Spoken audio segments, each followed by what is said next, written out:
Hello friends, welcome back to my channel. तो बढ़ते हैं इस सीरीज के 7th एपिसोड की तरफ। एपिसोड के स्टार्ट में हमें नंजिंग को दिखाया जाता है जो कि अभी ऑफिस पहुंची ही थी। वही मिस जियाओ को स्टाफ पर चिल्लाते हुए देखा। एक फाइल मिसिंग है जिसकी वजह से मिस जियाओ ने वो जल्द से जल्द ढूंढने के लिए कह रही थी, लेकिन यूफान बोली कि हमें तो उस फाइल के बारे में कुछ नहीं पता क्योंकि वो फाइल तो नंजिंग अपने साथ ले गई थी। मिस जियाओ मजीद बोली कि नंजिंग रेगुलर स्टाफ बन गई है, कोई प्रेसिडेंट नहीं। जल्द से जल्द उसको कॉल लगाओ। नंजिंग पीछे ही खड़ी ये बातें सुन रही थी और फौरन से आगे आते हुए बोली, मिस जियाओ मैंने वो फाइल डिपार्टमेंट में सबमिट करवा दी थी। इसकी ये डरी हुई हालत देखकर ये तीनों भी इस पर हंस पड़े और साथ ही पूरा स्टाफ इसको कांग्रेचुलेशन करने लगा। मिस जियाओ कहने लगी कि मैं बहुत ज्यादा खुश हूँ क्योंकि जब से मैंने ये ऑफिस ज्वाइन किया है तुम वो वाहिद असिस्टेंट हो जो रेगुलर बन गई, वरना तो बॉस हर एक असिस्टेंट को एक हफ्ते के बाद निकाल देते थे और मुझे डर था कि कहीं वो तुम्हें भी ना निकाल दे। ये सब भी उससे पूछने ही वाले थे कि कहीं तुमने जुकेन पर कोई जादू तो नहीं चला दिया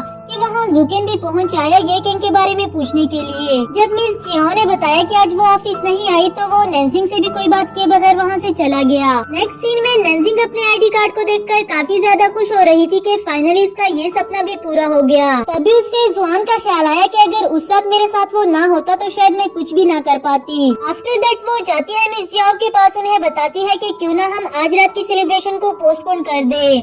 एक्चुअली मैं अपने एक दोस्त को डिनर पर इनवाइट करके उनको थैंक यू बोलना चाहती हूँ। मिस जियाओ भी उसकी रिक्वेस्ट करने पर मान गई। तो दूसरी तरफ हमें जुकेन को दिखाया जाता है जो अभी भी ये किंग की कल रात वाली बातों को सोच रहा था। साथ ही वो गिफ्ट रिफंड करने के लिए बैग में डालता है जो उसके बर्थडे पर लेकर आया था। यहाँ नंजिंग जुआन को कॉल करके ऑफिस आने के लिए कहती है, जिस पर उसने तो आने से मना कर दिया। और हमारी नंजिंग बोली अगर तुम नहीं आए तो सोच लो मेरे पास तुम्हें टेलीपोर्ट करने की पावर भी है। नेक्स्ट सीन में हमें दिखाया जाता है कि नंजिंग जुआन को मॉडर्न गेम्स खेलने के लिए लेकर आती है, लेकिन ये उसे तो बोरिंग लगे, अंदर जाने के लिए भी मना कर दिया। नंजिंग उसे जबरदस्ती अंदर ले जाकर खेल कर दिखाने लगी और जुआन साइड पर बैठा उसे चिल्डिश कहता रहा। वो कहने लगी इसमें तुम्हारी गलती नहीं है, तुम हो ही पुराने जमाने के, चलो तुम्हें एंजॉय कराने के लिए पहाड़ों में ले जाऊं। जुआन इसे उसका चैलेंज समझकर उसके साथ खेलने लगा, उसको ये दिखाने के लिए कि मैं तुम्हारी इस मॉडर्न सोसाइटी में भी फिट हूँ। आफ्टर दैट वो दोनों जाते हैं जंपिंग करने के लिए और ये भी जुआन को बच्चों का खेल लगा, इसके लिए भी मना कर दिया। इस बार भी नंजिंग उसको पहले से जंप करके बताती है, कहने लगी वो देखो वो लड़का कितने अच्छे से जंपिंग कर रहा है। जुआन को तो वो यहाँ भी काफी ज्यादा सीरी लग रही थी, लेकिन नंजिंग को भी उसको मनाने का तरीका आ गया है। एक बार फिर से उसको चैलेंज कर दिया कि तुम तो पास से आए हो, तुम्हें इस पर जंपिंग करना कहाँ आता होगा। इस पर जुआन भी उसकी बात को सीरियस लेता है और उसको बाहर बुलाकर वहाँ हाई जंप्स करके दिखाने लगा। जितने अमेजिंग तरीके से जुआन जंपिंग कर रहा था वहाँ नंजिंग के साथ खड़े सभी लोग उसके लिए क्लैपिंग करने लगे, लेकिन शायद जुआन ये सब कुछ करके सिर्फ नंजिंग को इम्प्रेस करना चाहता था। आफ्टर दैट ये दोनों स्लाइडिंग करने भी जाते हैं, जिस पर नंजिंग को तो काफी ज्यादा डर लग रहा था, लेकिन जुआन ने उसे काउंट करने से पहले ही पुश कर दिया। नीचे पहुँचने के बाद नंजिंग उसे अच्छी खासी सुनाती भी है, लेकिन जुआन को तो उसे तंग करके काफी मजा आ रहा था। खैर जुआन ने स्लाइडिंग को काफी ज्यादा एंजॉय किया क्योंकि इससे पहले तो वो स्लाइडिंग को जानता भी नहीं था। एक सीन में वापस आते हुए नंजिंग उसे कहती है कि मुझे नहीं पता था तुम इतनी चिल्डिश भी हो। इससे पहले कि जुआन उसे कुछ कहता वो कहने लगी नहीं नहीं मेरा मतलब क्यूट भी हो। इसके बाद जुआन बोला मुझे प्यास लगी है, तुम मेरे लिए कुछ पीने को लेकर आओ, तब तक मैं वॉशरूम से होकर आता हूँ। अगले ही सीन में वो तो वापस आ गया, लेकिन नंजिंग का भी कोई अता पता नहीं। जहाँ उसकी नजर जुकेन पे पड़ी जो कि अपना गिफ्ट रिफंड करने के लिए आया था। चुपके छुपाते हुए उसे देखने लगा और यहाँ बाय चांस जुकेन की मुलाकात सुजिंग से हुई। वो ये किंग को शादी के लिए प्रपोज करना चाहता है, इसलिए यहाँ रिंग लेने आया था। किस तरह प्रपोज करने वाला है अपना ये आइडिया भी जुकेन के साथ शेयर किया, जिस पर वो ये किंग की पर्सनैलिटी के अकॉर्डिंग उसको आइडियाज देने लगा। इसके साथ साथ उसके लिए रिंग भी सिलेक्ट करते हुए चला गया और यहाँ जुआन ने उन दोनों की सारी बातें सुन ली। जितना अच्छे से जुकेन ये किंग की पर्सनैलिटी को जानता है उससे जुआन अंदाजा हो ही गया कि वो उसे पसंद करता है। लेकिन जुआन के लिए तो ये अच्छी बात थी कि ये किंग को उसका बॉयफ्रेंड मिल गया और अब वो नंजिंग को जुकेन के साथ सेट करके यहाँ से चला जाएगा। इसके बाद नंजिंग आती है, उसके लिए ड्रिंक लेकर साथ टेडी बियर भी ले आई थी। उसे कहने लगी कि ये मुझे बिल्कुल तुम्हारी तरह लगा इसलिए मैं तुम्हारे लिए ले आई। इसके बाद जब भी तुम अकेला फील करो तो मुझे मत बुलाना, इस टेडी बियर से बातें कर लेना। जुआन को भी ये टेडी बियर काफी ज्यादा फनी लगा और कुछ लम्हों के लिए तो वो नंजिंग की तरफ अट्रैक्ट भी होने लगा, लेकिन खुद को संभालते हुए बोला मैं इस सिली लड़की की तरफ अट्रैक्ट नहीं हो सकता, मुझे अपने मिशन पर ही फोकस करना होगा। हिम्मत करके पूछ ही लेता है कि आज ये सब कुछ करके तुम क्या प्रूफ करना चाहती थी, जिस पर नंजिंग बोली कि कभी तो पॉजिटिव सोच लिया करो, मैं ये सब कुछ करके बस तुम्हें थैंक यू बोलना चाहती थी।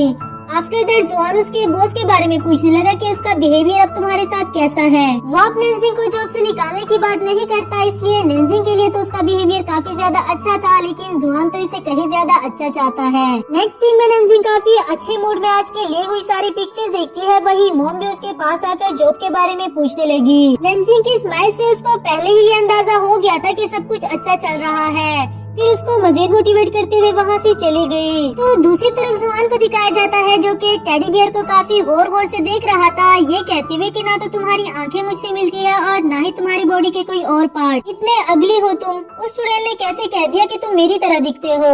लेकिन वो अपना फोकस जूकेन पर रखकर नेंजिंग को सुबह सुबह जगा देता है, उसके विंडो पर पत्थर मारकर। उसे अपने घर आने के लिए कहता है। यहाँ नेंजिंग का दिल तो बिल्कुल भी नहीं था, लेकिन उसकी चिल्लिश हरकतों की वजह से जाना पड़ा। जुआन उसके लिए काफी एक्सपेंसिव कपड़े ले आया था, उसको देते हुए कहने लगा अब तुम रेगुलर स्टाफ बन गई हो तो तुम्हें अपना स्टाइल भी चेंज कर लेना चाहिए। तुम अपने बॉस के सामने नर्वस हो जाती हो क्योंकि तुम उनके स्टैंडर्ड की ड्रेसिंग नहीं करती। पर हमारी नेंजिंग ने उसे सारे कपड़े वापस कर दिए, ये कहते हुए कि ये मेरे स्टाइल के कपड़े नहीं, ना तो मुझे इन्हें यूज करना आता है और ना ही मैं ऐसे एक्सपेंसिव कपड़े अफोर्ड कर सकती हूँ। अब जुआन उससे मनाने के लिए उसे इमोशनली ब्लैकमेल करने लगा कि मैं तुम्हारे लिए एक छोटा सा गिफ्ट लेकर आया हूँ और तुम वो भी एक्सेप्ट नहीं कर रही।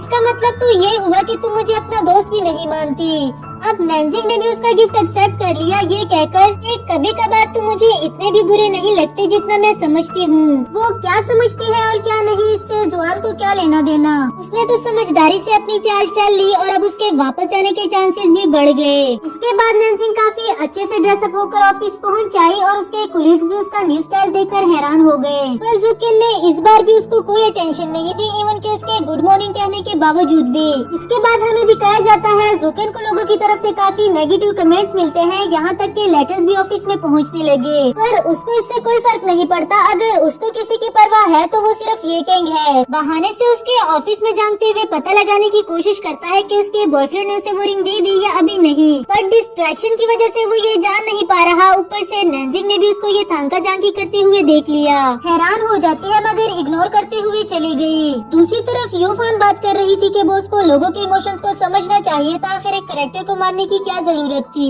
वही खड़ी नेंजिंग कहने लगी हमें दूसरे लोगों की तरह रिएक्ट नहीं करना चाहिए। मैं पिछले 10 साल से बॉस को रेट करती आ रही हूँ और मुझे पूरा का पूरा यकीन है कि वो इसमें भी कोई यू टर्न जरूर ले आएंगे। यही पीछे खड़े जूकेन ने भी उसकी बात सुन ली, जो कि यकीनन ऐसा ही करने वाला था। साथ ही उसे ऑफिस में बुलाकर उसका पहला टास्क देता है और हमारी नेंजिंग तो खुशी से समाई नहीं जा रही क्योंकि आज बॉस ने उसे पहला टास्क दे दिया। फिर उसे इतना खुश देखकर जूकेन उसे एक और टास्क भी दे देता है। वो टास्क ये था कि ये गैंग का मूड पता करके मुझे अपडेट देती रहना। इसके बाद नेंजिंग काफी हैप्पी होकर पहुंच जाती है ये गैंग के ऑफिस में, उसे फाइल देती है और अपनी खुशी की वजह भी बता दी। वो आज अच्छे से ड्रेसअप हुई है, इस पर ये गैंग ने उसको अप्रिशिएट भी किया। आफ्टर दैट नेंजिंग रिपोर्ट लेकर जूकेन के ऑफिस में वापस पहुँची उसको अपडेट करने के लिए। यहाँ जूकेन उससे पूछता है कि क्या ये गैंग ने कोई रिंग पहनी हुई थी, मगर हमारी नेंजिंग तो खुद भी हड़बड़ी में थी, उसने ठीक से तो देखा ही नहीं, पर ये जरूर बता दिया कि उसके टेबल पर ज्वेलरी का बॉक्स पड़ा था। जूकेन सिर्फ इतना भी सुनकर काफी ज्यादा डिस्टर्ब हो गया। नेक्स्ट सीन में ऑफिस से ऑफ होने पर नेंजिंग घर जाने ही वाली थी कि यहाँ जुआन की कॉल आई। उसे बताता है कि जब तक तुम्हारा बॉस घर ना चला जाए तुम्हें वहाँ से नहीं आना चाहिए, आखिर तुम उनकी असिस्टेंट हो, ऐसे ही तो तुम्हारा काम उनको अच्छा लगेगा।